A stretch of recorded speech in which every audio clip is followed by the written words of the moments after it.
कभी सोचा है कि ये जो विचार हमारे दिमाग में हर पल आते रहते हैं, ये आखिर आते कहाँ से हैं? आज हम इसी की तह तक जाने वाले हैं, ये पता लगाने के लिए कि हमारे होश में आने से भी बहुत पहले एक विचार आखिर बनता कैसे है। शुरुआत कुछ ऐसे सवालों से करते हैं जो हम सबने कभी न कभी खुद से जरूर पूछे होंगे। जैसे कि जब हम अकेले होते हैं तो अचानक से दिमाग में इतने सारे विचार क्यों दौड़ने लगते हैं? और वो अजीब सा एहसास जब दिमाग में वो बातें घूमने लगते हैं जिनके बारे में हम सोचना तक नहीं चाहते, है ना? कभी कभी तो लगता है जैसे हमारा अपना ही दिमाग हमारे कंट्रोल में नहीं है। और फिर आता है सबसे बड़ा सवाल, क्या हमारे विचार सच में हमारे हैं? और यही सवाल हमें एक बड़ी ही दिलचस्प यात्रा पर ले जाने वाला है, हमारी अपनी अंदरूनी दुनिया को समझने के लिए। तो चलिए इस सफर को शुरू करने से पहले ये समझते हैं कि ये आखिर एक विचार होता क्या है, मतलब साइंटिफिकली ये है क्या चीज। देखिए, ये सिर्फ दिमाग में चलने वाली कोई आवाज या सेंटेंस नहीं है। एक विचार असल में एक बहुत ही कॉम्प्लेक्स चीज है।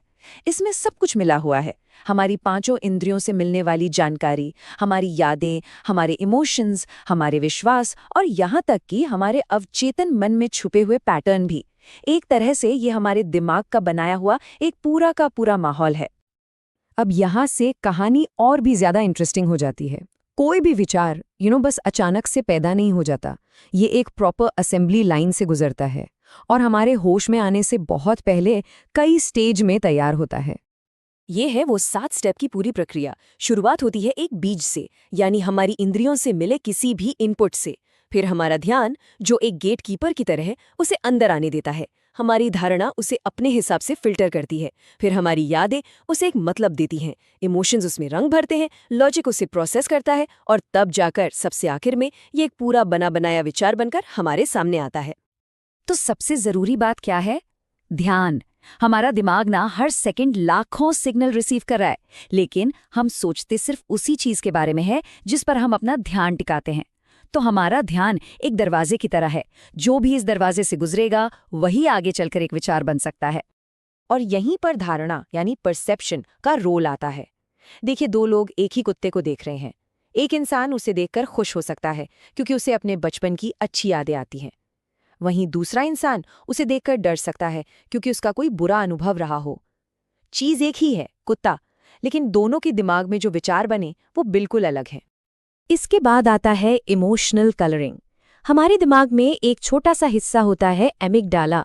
इसका काम है हमारे विचारों पर इमोशंस का ठप्पा लगाना। यही वजह है कि हमारे विचार कभी न्यूट्रल नहीं होते। वो या तो खुशी के रंग में रंगे होते हैं, या दुख के, या फिर डर के। और यही इमोशन उन्हें उनकी असली ताकत देता है। तो अब सवाल ये उठता है कि ये विचार आते कहाँ से हैं? इसे ऐसे सोचिए कि हमारे दिमाग में 4 मेन फैक्ट्री हैं जो लगातार ये विचार बना रही हैं। और कमाल की बात देखिए, ज्यादातर विचार बाहर की दुनिया से नहीं आ रहे हैं। लगभग 60%, जी हाँ, 60% विचार तो हमारे अवचेतन मन से यानी सबकॉन्शियस माइंड से आ रहे हैं। ये एक बहुत बड़ा नंबर है। ये जो हमारा सबकॉन्शियस माइंड है ना, ये एक बर्फ के पहाड़ जैसा है जिसका ज्यादातर हिस्सा पानी के नीचे छिपा है। इसमें हमारे बचपन के पैटर्न, हमारी गहरी मान्यताएं, हमारे छिपे हुए डर और इच्छाएं सब कुछ स्टोर है। ये एक तरह का ऑपरेटिंग सिस्टम है जो बैकग्राउंड में चलता रहता है और लगातार ऐसे विचार फेंकता रहता है जिनके सोर्स का हमें पता भी नहीं चलता। और ये सारी बातें हमें एक बहुत ही जरूरी और थोड़ा सा परेशान करने वाले सवाल पर ले आती हैं। आज की इस मॉडर्न दुनिया में क्या हमारे विचार सच में हमारे अपने हैं? सोचिए, पहले के जमाने में ज्यादातर विचार हमारे अंदर से ही आते थे, लेकिन आज उन्हें बाहर से बनाया जा रहा है। बाहरी ताकतें जैसे बड़ी बड़ी कंपनियां, एल्गोरिदम, मीडिया, ये सब हमारे लिए विचार मैन्युफैक्चर कर रहे हैं। ये सोशल मीडिया फीड, ये विज्ञापन, ये न्यूज़, इन सब का एक ही मकसद है, हमारा ध्यान खींचना। और जैसा कि हमने पहले समझा, जो हमारे ध्यान को कंट्रोल करता है, असल में वही हमारे विचारों को कंट्रोल करता है। सोर्स मटेरियल में एक लाइन है जो इस बात को बिल्कुल सटीक तरीके से कहती है, आपके विचार आपके नहीं हैं, वे उधार लिए गए हैं। इस पर जरा सोचिएगा। और ऐसा नहीं है कि सिर्फ बाहर की दुनिया ही हमें भटका रही है, हमारा अपना दिमाग भी हमें धोखा दे सकता है। ये कुछ मेंटल शॉर्टकट्स का इस्तेमाल करता है जिन्हें कॉग्निटिव बायस कहते हैं। जैसे काम पर एक छोटी सी गलती हुई और दिमाग ने तुरंत विचार बना दिया, मैं तो किसी काम का नहीं हूं। ये हकीकत नहीं है, ये दिमाग का बनाया हुआ एक बढ़ा चढ़ाकर सोचा गया विचार है।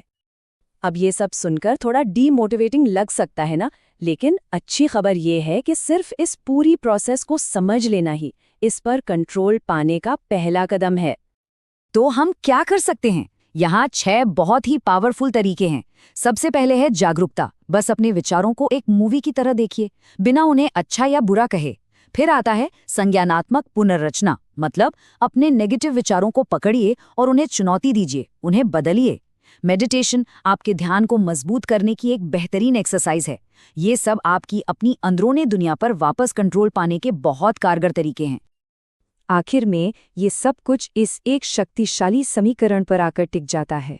हमारे विचार हमारी आदतें बनाते हैं, आदतें हमारी पर्सनैलिटी बनाती हैं और हमारी पर्सनैलिटी ही हमारी किस्मत तय करती है। हर चीज़ की शुरुआत एक छोटे से विचार से होती है। तो हम आपको इसी आखिरी सवाल के साथ छोड़कर जा रहे हैं। अगर आप अपने विचार नहीं हैं, अगर आप उन्हें देख सकते हैं, उन्हें बदल सकते हैं, तो फिर आप कौन हैं? वो जो इन सब को देख रहा है, वो कौन है? अगर वीडियो पसंद आई हो तो फोकस ट्यूबर को सब्सक्राइब जरूर करें।